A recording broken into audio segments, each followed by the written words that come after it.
हमारे चैनल में आपका बहुत बहुत स्वागत है। सभी को मेरा नमस्कार, राधे राधे।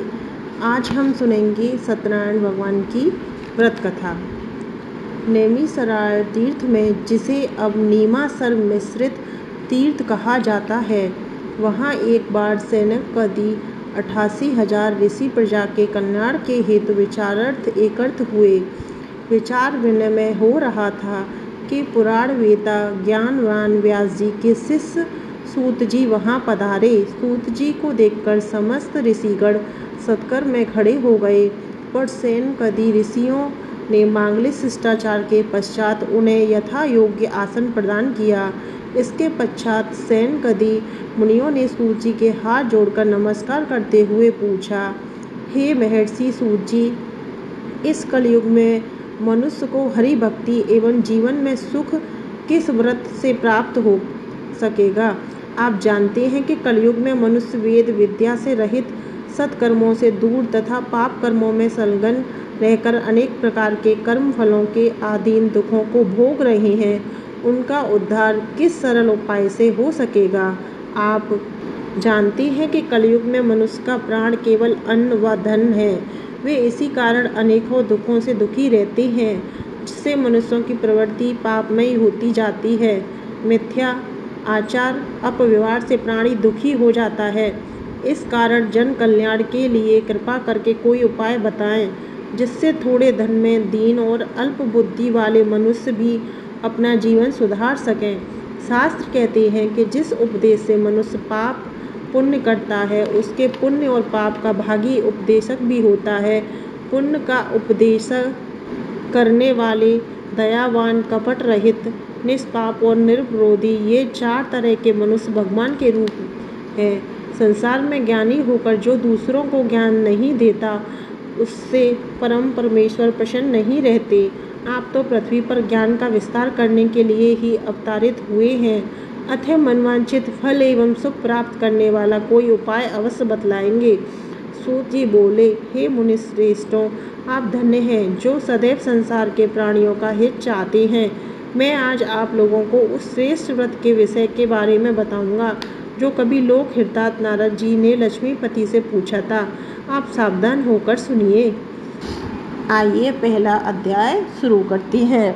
सूत जी ने कहा, एक बार योगी नारद लोकहित की आकांक्षाओं से अनेक लोकों में भ्रमण करते हुए मृत्युलोक में आ गए। यहाँ उन्होंने सब लोगों को अनेक प्रकार के कलेशों से ग्रस्त और अपने कर्मों के कारण नाना प्रकार से दुखी देखा, तो सोचने लगे कि किस उपाय से इनके दुखों का नाश हो। ऐसा मन में सोचते हुए वे विष्णु लोक में जा पहुँचे। वहाँ शुक्लवर्ण चतुर्भुज शंख चक्र गदा पद्म वनमाला विभूषित श्री नारायण जी की स्तुति करना आरंभ किया। हे वाणी और मन की शक्ति से अगम्य अत्यंत शक्तिशाली प्रभु, आपको नमस्कार है। आदि के आदिभूत, हे भक्तों के कष्ट निवारण करने वाले, आपको नमस्कार है। तब इस स्तुति को सुनकर भगवान विष्णु ने कहा, हे नारद, कहो तुम कैसे आए हो और तुम्हारे मन में क्या जिज्ञासा है? हे महाभाग, तुम मुझको कहो। नारद जी बोले, मैंने देखा है कि मृतलोक में सब लोग अनेक प्रकार के कलशों सहित विविध योनियों में उत्पन्न होकर पाप कर्मों से दुख प्राप्त पाते हैं। हे नाथ, उनके वे समस्त दुख किस प्रकार नाश को प्राप्त हो सकते हैं? यदि आपकी मुझ पर कृपा है तो वह सुनना चाहता हूँ। श्री विष्णु भगवान बोले, हे वत्स, मानवों के कल्याण के लिए तुमने बहुत अच्छा प्रश्न किया है। अतः जिस कर्म के करने से मनुष्य मोह से छूट जाता है, वह कहता हूँ, सुन। सत्यनारायण का यह व्रत स्वर्गलोक और मृत्युलोक दोनों में दुर्लभ है। तेरी प्रीति के कारण अब मैं तुझे बताता हूँ। इस व्रत को विधि पूर्वक करने से सत्यनिष्ठा से रहित हुए मनुष्य शीघ्र ही संसार में सुख भोग कर परम लोक में मोक्ष को प्राप्त करता है। भगवान के इस वचन को सुनकर नारद मुनि बोले, प्रभु जी, इस व्रत की क्या विधि है और किसने यह व्रत किया? विस्तार पूर्वक कहिए। यह व्रत कब करना चाहिए? श्री विष्णु बोले, हे नारद, यह सत्यनारायण का व्रत दुख और शोक आदि को विनाश करने और धन धान की वृद्धि करने वाला है। विजय, सौभाग्य और संतान देने वाला है। किसी भी दिन भक्ति और श्रद्धा से मनुष्य धर्म में तत्पर होकर बंधु बांधवों को साथ लेकर सायंकाल के समय सत्यनारायण का पूजन करे। भक्ति पूर्वक केला, फल, घी, गेहूं का चूर्ण आदि पदार्थों को 1.25 किलो या सवाया करके ले। नैवेद्य गेहूं का चूर्ण प्राप्त ना हो तो पर चावल का चूर्ण, शक्कर, गुड़ को सवाई परिमाण में लेकर सत्यदेव को निवेदन कर स्वजनों सहित कथा पढ़े, सुने और दीन ब्राह्मण आदि को योग्य दक्षिणा दे।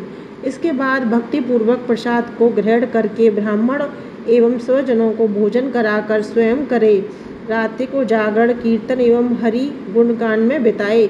इस प्रकार व्रत के करने से तथा श्री सत्यदेव का निष्ठा पूर्वक ध्यान करने से प्राणी निसंदेह मनवांछित फल प्राप्त करता है। कलयुग में यही एक सरल उपाय है। श्री सत्यनारायण कथा प्रथम अध्याय समाप्त। दूसरा अध्याय। सूत जी बोले, श्री नारायण ने नारद के पूछने पर कि पहले यह व्रत किसने किया तथा क्या फल पाया, वह इतिहास जो उन्होंने बताया वह मैं आपको बताता हूँ। रमणीक काशीपुरी में एक निर्धन विप्र रहता था। भूख और प्यास से व्याकुल वह नित्य प्रति पृथ्वी पर यहाँ वहाँ घूमता था। तब विप्रों के प्यारे भगवान ने दुखी विप्र को देखकर एक वृद्ध का रूप धारण करके आदर पूर्वक पूछा, हे विप्र, किसके लिए तुम दुखी होकर पृथ्वी पर घूमते हो? उस विप्र ने कहा, मैं अति गरीब हूँ और उधार पूर्ति हेतु भिक्षा के लिए पृथ्वी पर भ्रमण करता हूँ। हे प्रभु, यदि आप मेरे दुख को दूर करने का कोई उपाय जानते हैं तो कहिए। वृद्ध ब्राह्मण ने कहा, श्री सत्यनारायण विष्णु वांछित अर्थों का फल देने वाला है।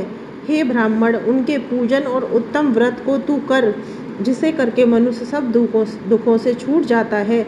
इस व्रत का विधान भी बतलाकर ब्राह्मण रूपधारी भगवान वहीं अंतर्ध्यान हो गए। तब उस ब्राह्मण ने संकल्प किया कि मैं इस सत्यव्रत का भली प्रकार पालन करूंगा। यही विचार करते करते वह रात को सो गया। प्रातः उठकर उसने व्रत का पुनः संकल्प किया। उस दिन ब्राह्मण को भिक्षा में बहुत द्रव्य मिला तो उसने प्रसन्नतापूर्वक व्रत एवं पूजन बंधु बांधवों सहित किया। इस व्रत के प्रभाव से कलेश मुक्त और संपत्तियों से युक्त हो गया। फिर प्रति माह श्री सत्यनारायण जी का व्रत कर अंत में मोक्ष को प्राप्त हो गया। हे ऋषिगणों, भगवान द्वारा नारद जी को बताए हुए इस सत्यनारायण व्रत को जो भी संसारी व्यक्ति करेगा उसके समस्त दुख नाश को प्राप्त होंगे। तब ऋषि बोले, हे मुनि सूत जी, उस ब्राह्मण से सुनकर इस पृथ्वी पर इस व्रत को और किसने किया, यह जानने की इच्छा है। सूत जी कहने लगे, ऋषियों, एक बार वह द्विज श्रेष्ठ बंधु बांधवों सहित श्री सत्यदेव का व्रत पूजन कर रहा था कि उसी समय एक लकड़हारा प्यास के कारण व्याकुल उस ब्राह्मण के घर में लकड़ियों को बाहर रख घुस आया। वहाँ उसे धार्मिक व्रत को देखकर वह पूछने लगा कि आप यह क्या करते हो, इससे क्या फल प्राप्त होता है? हे स्वामी, आप मुझे भी यह बताएं। ब्राह्मण बोला कि यह सत्यनारायण जी का व्रत है जो इच्छित बल प्राप्त कराता है। इसके प्रताप से मेरे यहाँ सब धन धान्य हुआ है। व्रत के विषय में समस्त जानकारी कर तथा प्रसाद पाकर पानी पीकर वो लकड़हारा अपने नगर को गया।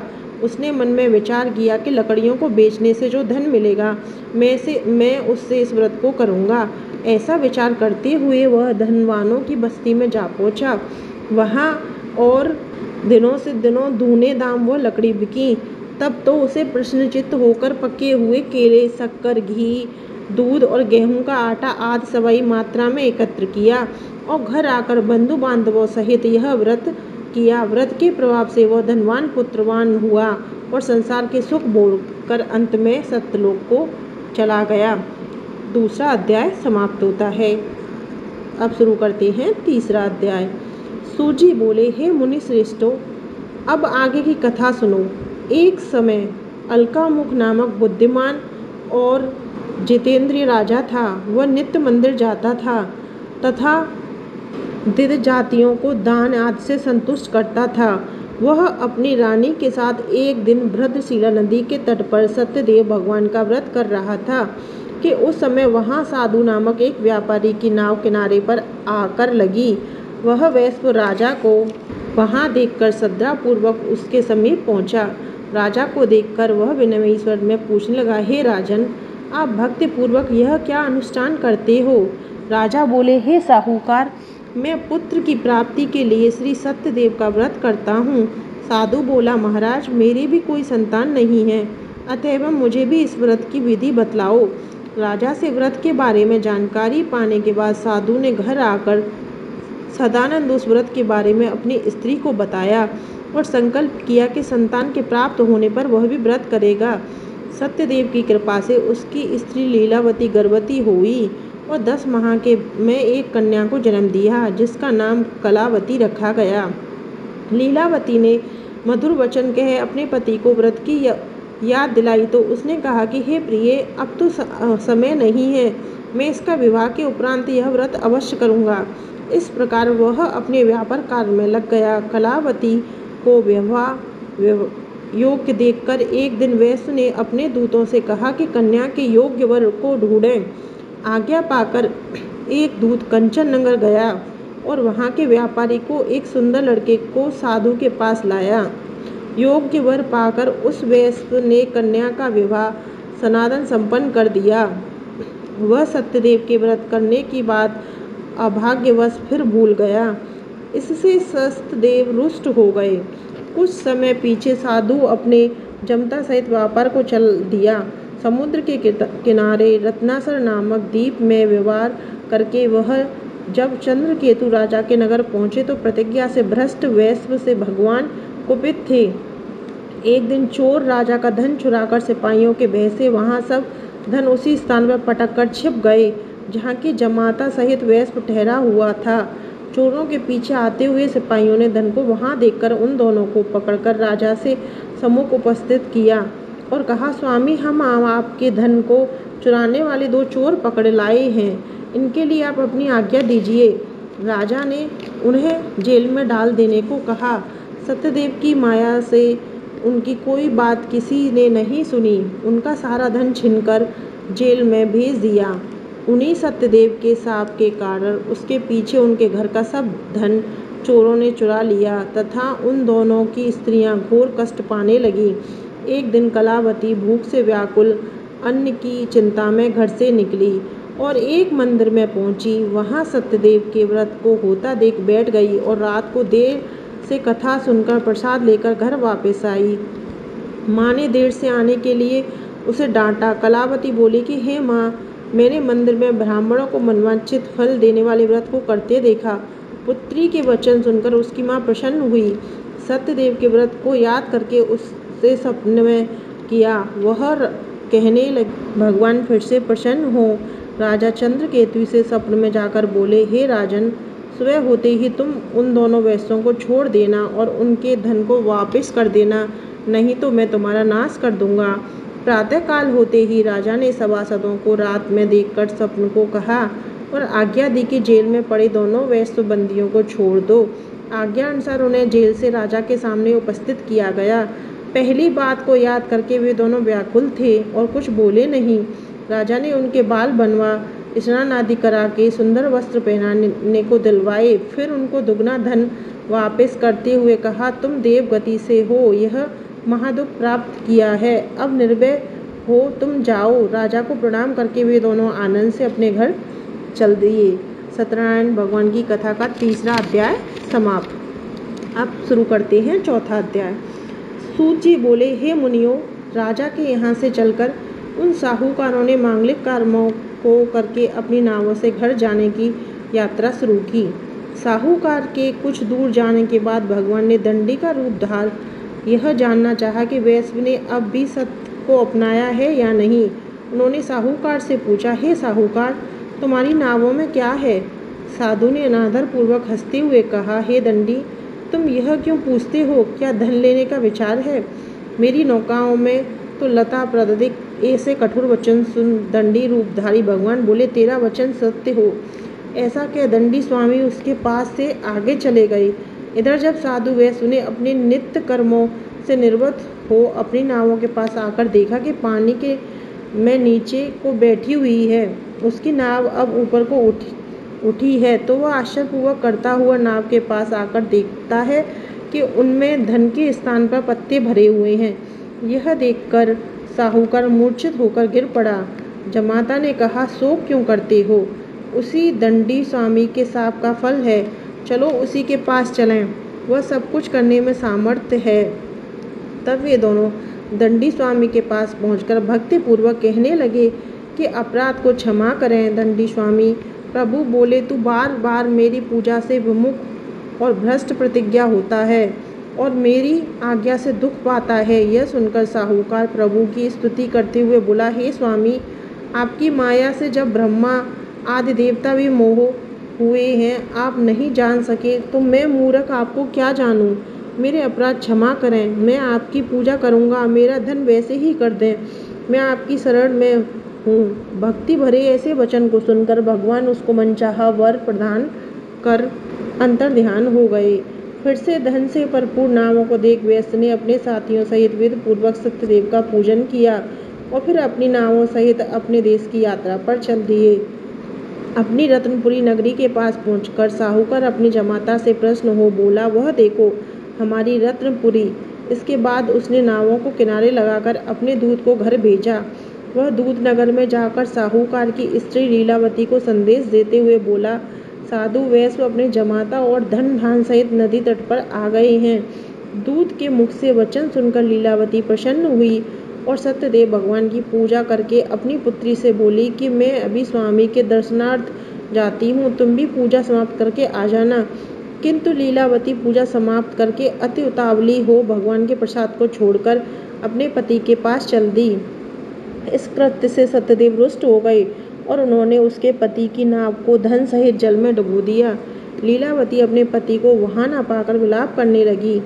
महाशोक में डूबी अपनी कन्या को देखकर आश्चर्यचकित साहूकार भी अन्य लोगों सहित व्याकुल हुआ। लीलावती विलाप करती हुई बोली, न जाने किस अपराध से मेरा जमाता यहाँ अलश्चित हुए हैं।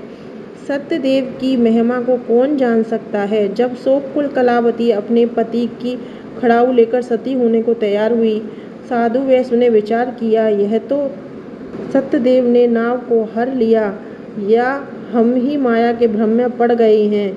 वह सबके सामने संकल्प करता है कि अपनी सामर्थ्य अनुसार मैं सत्यदेव के व्रत को करूँगा। ऐसा मनोरथ कर वह बार बार भगवान को प्रणाम कर वहाँ पृथ्वी पर लौटने लगा। दोनों की हितकारी भक्त वात्सल भगवान ने प्रसन्न होकर साहूकार को आकाशवाणी द्वारा कहा कि तेरी कन्या मेरे प्रसाद को त्याग कर चली आई है।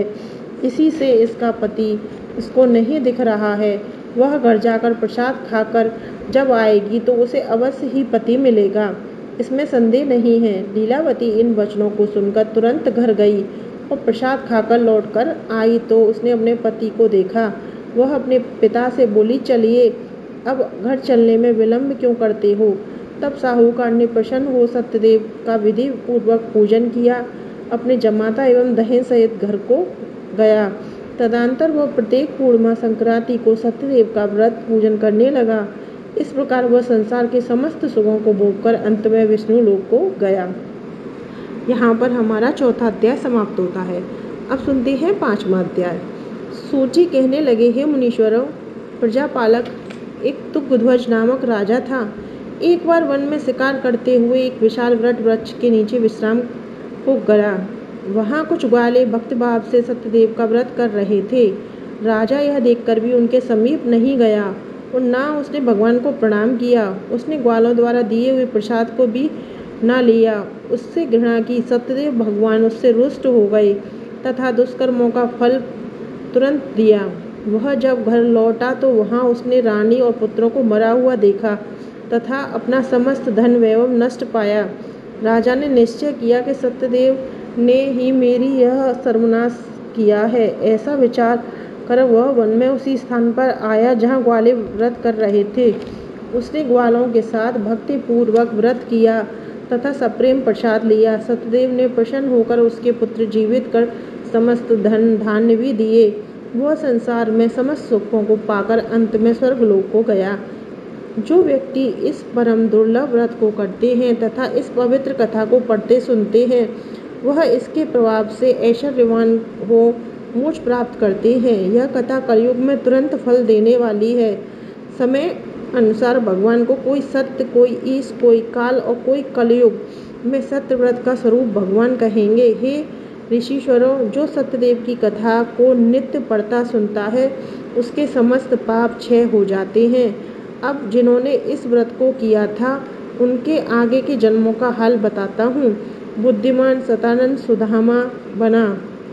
इसने भगवान श्री कृष्ण का समीप पाकर मोक्ष प्राप्त किया। वह लकड़हारा निषाद राजा बना जिसने रामचंद्र जी की सेवा कर मोक्ष पाया। अलखामुख राजा दशरथ बना और श्री रामचंद्र को पुत्र रूप में पाया। वह साधु वैश्व मोरध्वज बना जिसने अपना अर्धंग ओर से चिरवाकर मोक्ष पाया। वह राजा तुकवज स्वयं भू मनु हुआ जिन्होंने श्रीमद् भागवत का उपदेश करके बैकुंठ को प्राप्त किया। बोलो श्री सत्यनारायण भगवान की जय। तो यहाँ 5वां अध्याय के साथ सत्यनारायण भगवान की कथा समाप्त होती है।